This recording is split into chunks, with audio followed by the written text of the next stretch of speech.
माजरा साहब ने पूरे प्रदेश के कार्यक्रम बनाए। वैसे तो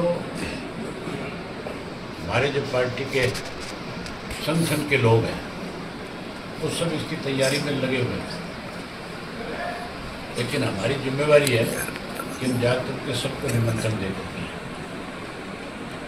इसलिए हमने ये कार्यक्रम बनाया। एक एक दिन में 4-4 हल्के कर रहे हैं। एक सुबह 10 बजे करते हैं, एक फिर उसके बाद दोपहर 2 बजे करते हैं, और फिर 2 हल्कों की इकट्ठी मीटिंग करते हैं शाम को 4 से 5 बजे के बीच में। उसमें 2 कॉन्स्टिट्यूंसी बुला लेते हैं। अगले दिन फिर इसी तरह का कार्यक्रम है। अभी 35 हल्कों का कार्यक्रम हमने बना रखा है, और 26 के बाद फिर नए सिरे से नए कार्यक्रम और बन जाएंगे। हम 15 तारीख तक टोटल 90 के 90 विधानसभा क्षेत्र कवर कर देंगे। जिस ढंग से रिस्पॉन्स है उनकी कार्यकर्ताओं का, मैं खुद हैरान हूँ इस बात से कि इतनी बड़ी संख्या में लोग कार्यकर्ता की बैठक में आए। मैंने खुद ने कुरुक्षेत्र से चुनाव लड़ा था, और कुरुक्षेत्र के 4 जिलों की मीटिंग कर ली। 3 जिले 3 हल्के कल थे, 1 हल्का आज, 4 कवर किए, 1 शाहबाद रह गया।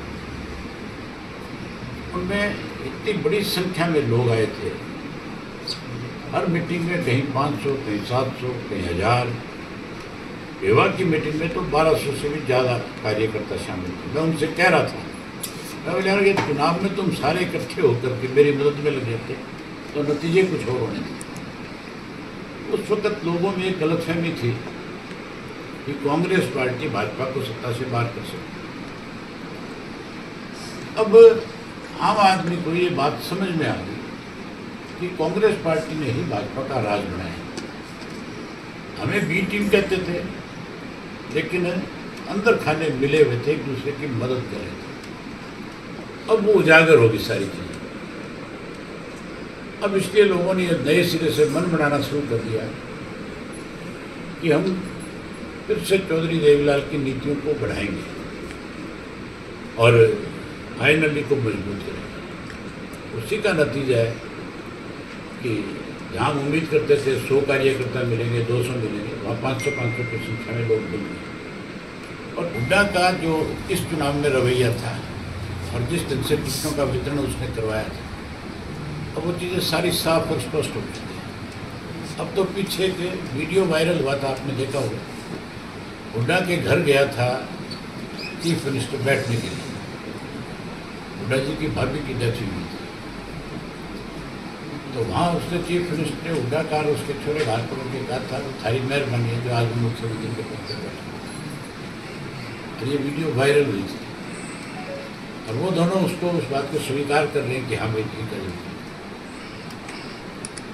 तो फिर इस तरह की राजनीति ज़्यादा दिन लंबी नहीं चल सकती। आज अब ये साफ होता है। इसके लिए आपको 25 तारीख का निमंत्रण है। आप आओ, आप आकर के सभी देखना। हमेशा से बड़ी रैली होगी, बड़ा सम्मान दिवस। मुझे लगता है कि अब की बार हमने जो ग्राउंड तय किया है, ग्राउंड तो पहले भी छोटे पड़े, लेकिन मैं माजरा जी से कह रहा था कि आप बीच में एक दिन का समय निकाल के जाओ वहाँ, और जा कर के उसमें आगे और अगर टेंट लग सके कोई जगह हो उस जगह पर उसको बड़ा करो, ताकि लोगों को बैठने में असुविधा नहीं। हमारे आयोजन में लोग परेशान ना हो। इस सरकार बनने के बाद लोगों पे कर्जा बढ़े, सरकार पे कर्जा बढ़े, महंगाई बढ़ी, भ्रष्टाचार बढ़ा है, कानून व्यवस्था तो सबसे ज़्यादा आप झेल रहे हैं। सबसे शांत जिला था हरियाणा का, यहाँ पे रात को भी मेरी ख्याल है औरतें अपने घर से निकल करके अपने रिश्तेदारी में, अपने सामाजिक रिश्तों के लिए जा सकते। अब तो आदमी भी नहीं निकल सकते। पिछले दिनों तो जैसे यहाँ गार्ड लगी हुई है, अगले घर में फायरिंग कर रहे हैं, और तो पुलिस का भी कोई खौफ नहीं है, किसी को डर नहीं है। इसलिए नहीं है कि उनको पनाह दी जाती है, पनाह भी उनको सरकारी है। अगर सरकारी संरक्षण ना हो तो बदमाश की इतनी हिम्मत नहीं हो सकती कि वो इस तरह से गोलियां चलाए।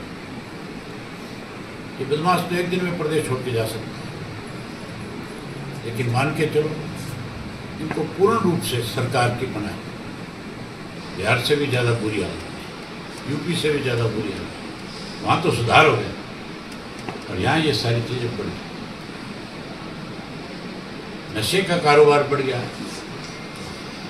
आप ये देखो कि तुम्हारे यमुनानगर में तो अभी तक भी मेरे ख्याल शराब के ठोकों की ऑप्शन नहीं हुई होगी। और कांग्रेस जगह जगह प्रोटेस्ट कर रही है। आप उनसे एक चीज पूछो,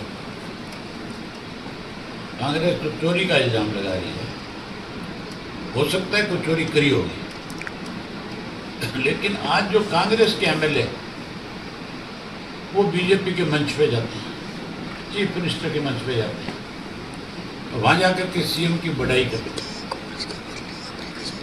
हरियाणा में 6 से 7 एमएलए ऐसे हैं जो अब तक मुख्यमंत्री के मंच पे गए हैं कांग्रेस के, जाके उन्होंने शरेआम ये कहा है कि ये बहुत बढ़िया आदमी है, बहुत बढ़िया सरकार है।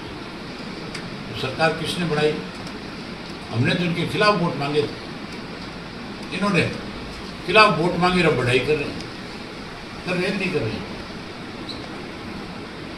जो रतिया का एमएलए हुड्डा का खास आदमी है, मैंने उसके पिछले दिनों एक वीडियो देखी, तो शरेआम मुख्यमंत्री के बारे में बोल रहा था, इतना पैसा खर्च कर दिया, ये कर दिया, ये कर दिया। इतनी अच्छी थी तो फिर इसके खिलाफ लड़े क्यों? क्या वो शरेआम इनके मंच पे गया। ये नारायणगढ़ की एमएलए, ये शरेआम उनके मंच पे गई। ऐसे अनेक एमएलए हैं। सिटिंग जो थी वो 30 की 30 को टिकट दिलवाई। एंड साफ लिखा हुआ था सर्वे में कि 16 हारेंगे। ये रादौर का जो एमएलए था, सैनी जो है, इसके लिए बच्चे बच्चे की जबान पे था कि सैनी नहीं जीत सकते। सर्वे में आया था कि फिर अगर सीटें बदल देंगे तो कांग्रेस का राज बढ़ जाएगा। ये तो हुड्डा ने, जब हुड्डा के खिलाफ रेड हुई, जब उसके खिलाफ ईडी का मुकदमा दर्ज हुआ, तब उसने जाकर के सरेंडर करके उनसे कहा था कि बताओ मैं तुम्हारी क्या मदद कर सकता हूँ। और उन्होंने, बीजेपी वालों ने उसको सीधा कहा कि पहले सिटिंग को टिकटें दिला दो। सिटिंग को जब टिकटें मिल गई 30 को, तो बीजेपी तो उसी दिन अपने आप को मान लिया था हम सत्यानाश। आज से नहीं, पहले से ये चल रहे हैं। बिहार जैसे स्टेट में, यूपी जैसे स्टेट में एक के घर में 200, 400 वोट बनते हैं। ऐसे लोगों ने कहीं कोई वोट बना रखा है, तो इलेक्शन कमीशन की जिम्मेवारी है, जहाँ उनके वोट काटें, वहीं जिन्होंने गलत वोट बनाए उनके भी काट दिए। सब सिटी का नहीं होता, सीएम प्रदेश का हुआ करता है। एक नई बात सुनने में आती है, और तुम पत्रकार साथी कहते हो सीएम सिटी का, कि सीएम सिटी है, उन्होंने अंकित किया हुआ है। दाव लगे हैं। चीफ मिनिस्टर का काम पूरे प्रदेश को एक नज़र से देखना है, पूरे प्रदेश के अंदर सामूहिक विकास कराने हैं। ये विकास कराने के बजाय बर्बाद कर रहे हैं सामूहिक रूप से। आप तो 3.5 लाख करोड़ का कर्जा क्यों होता है? अगर 3.5 लाख करोड़ का कर्जा है तो फिर वो पैसा लगा कहाँ है, वो बता दें। तुम्हारे यमुनानगर की सबसे ज़्यादा बुरी हालत है, थोड़ी सी बारिश के अंदर पैर रखने को जगह नहीं होती। एक ही है, इंडियन नेशनल लोकदल पार्टी। आपकी नज़र में विपक्ष कांग्रेस है, तो मेरी ख्याल अभी तक आपको समझ नहीं आई होगी। सर फिलहाल कर्जों में तो देखो विपक्ष कांग्रेस ही है, लेकिन वो ये आरोप लगा रही है कि जो डम्मी मुख्यमंत्री। अरे विपक्ष होता तो आप मुझे ये बता दो यार कि वो उनके मंच पे जा करके फिर बढ़ाई क्यों करता सरकार की? विपक्ष होता है तो जिस दिन तुम्हारा पानी रोका था हरियाणा का, पंजाब में, उस दिन कहाँ मर गए थे लोग? क्यों नहीं गए सड़कों पे? क्यों नहीं आए? जब तुम्हारे बिजली के रेट बढ़े तब कहाँ मर गए थे विपक्ष वाले? किसको विपक्ष मानते हैं? लड़ाई तो हम लड़ते हैं सारा। सर सत्यपाल मलिक ये बात बिल्कुल ठीक है। एक आदमी 4 स्टेट का गवर्नर है और सेंटर में मिनिस्टर है, MLA भी है।